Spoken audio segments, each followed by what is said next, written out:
In the blinding Egyptian sun, 18th century soldiers freeze as their shovels strike a dark basalt slab. Dust spiraling upward, shadows cutting across ancient ruined walls, realizing they've uncovered something far older and far more dangerous than stone.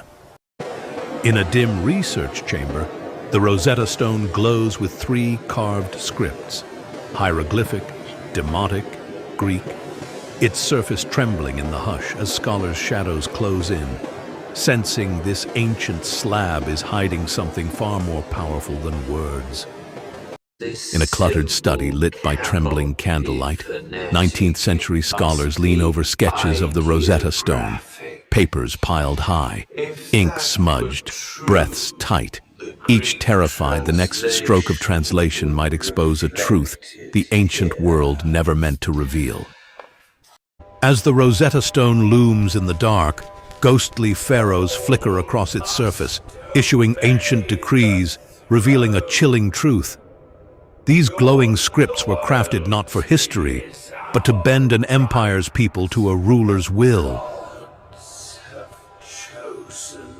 Across a split in time, soldiers unearth the Rosetta Stone under a blazing sun, while modern archaeologists study its dark surface. 2 eras merging as one chilling truth emerges.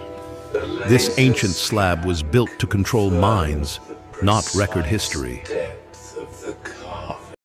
Encased in glass beneath a piercing spotlight, the Rosetta Stone stands untouched as crowds blur past, its dark surface whispering a secret through the noise. This majestic relic was forged not to inform the world, but to command it.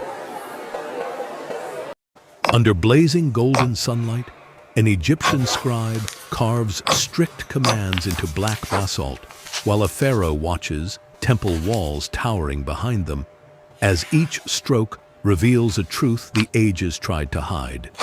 This stone was built to enforce power, not preserve history.